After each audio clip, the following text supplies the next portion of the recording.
बसवा के कोठिया में दुई गो को पड़ावा हो, एगो बांसुरिया एगो बांस। बसवा के कोठिया में दुई गो को पड़ावा हो, एगो बांसुरिया एगो बांस। अरे आमा के कोखिया में दुई गो होरी लावा हो, एगो बहिनिया एगो भाई। अरे आमा के कोखिया में दुई गो होरी लावा हो, एगो बहिनिया एगो भाई। के हो कहेला बेटी अड़े गड़े बियाह भी, के हो कहेला छावा कोसा। के हो कहेला बेटी अड़े गड़े बियाह भी, के हो कहेला छावा कोसा।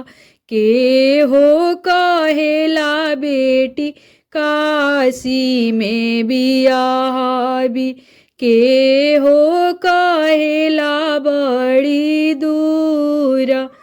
के हो कहेला बेटी काशी में बियाह भी, के हो कहेला बड़ी दूर। आमा कहेली बेटी अड़े गड़े बियाह भी, पापा कहेले छावा कोसा। आमा कहेली बेटी अड़े गड़े बियाह भी, पापा कहेले छावा कोसा। भैया कहेले दीदी के काशी में बियाह भी, भाभी कहेली बड़ी दूर। अरे भैया कहेले दीदी के काशी में बियाह भी, भैया कहेले भाभी कहेली बड़ी दूर। के हो जे दिला बेटी के नावा माना सोनावा, के हो देला। के हो जे दिला बेटी के नावा माना सोनावा हो, के दिहले लहरा बटोरा। के हो दिला बेटी के नावा माना सोनावा हो, के हो दिहले लहरा बटोरा। के हो जे दिला बेटी के हंसराजा घोड़ावा हो, के हो देला खोइछा धाना। के हो जे दिहलस बेटी के हंसराजा घोड़ावा हो, के हो देला खोइछा धाना। आमा जे दिहली बेटी के नावा माना सोनावा हो, पापा जे लहरा बटोरा। आमा जे दिहली बेटी के नावा माना सोनावा हो, पापा जे लहरा बटोरा।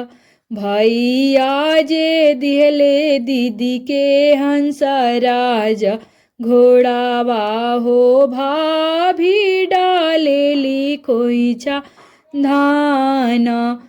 अरे भैया जे दिहले दीदी के हंसराजा घोड़ावा हो, भाभी जे डाले खोइछा धान। आमा के सोनावा हो बेटी खोची देबो, आमा के सोनावा हो बेची खोची देबो।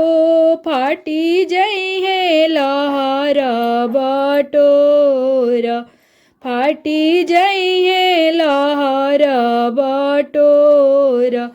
भैया के घोड़ावा हो नगर दाऊ रईबो हो, धानावा गड़े आठो आंग। अरे भैया के घोड़ावा हो नगर दाऊ रईबो आंग गड़े, धानावा गड़े लाया ठो आंग। अरे बांसावा के कोठिया में दुई गो को पड़ावा हो, एगो बांसुड़िया एगो बांस। अरे बांसावा के कोठिया में दुई गो को पड़ावा हो, एगो बांसुड़िया एगो बांस। आमा के कोखिया में दुई गो होरी लावा हो, एगो ही बेटा। आमा के गोदिया में दुई गो होरी लावा हो, एगो बहिनिया एगो भाई। प्लीज़ दोस्तों, अगर मेरा गाना अच्छा लगे तो इसे लाइक शेयर करें और सब्सक्राइब करें। धन्यवाद।